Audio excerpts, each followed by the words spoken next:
इस निकाह के पाकीज़ा बंधन को छोड़कर अगर कोई और रास्ते इख्तियार किए जा रहे हैं तो हमारा दीन उससे रोकता है। और यहां तक कुरान ने कहा सूरह बनी इसराइल में कि ला तक़रबुज़ ज़िना इन्नहु काना फ़ाहिशा। बड़ी खूबसूरत बात कुरान ने कही। ये नहीं कहा कि जिना मत करो, वो तो करना ही नहीं।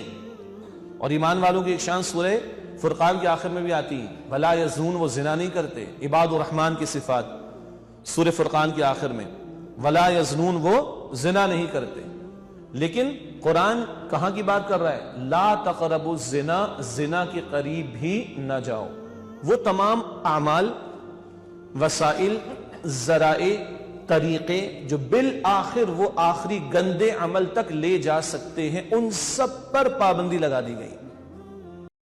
दीन की बात फैलाना सदक़े जारिया है। सवाब की नीयत से वीडियो को शेयर जरूर कीजिए। जज़ाकल्लाह।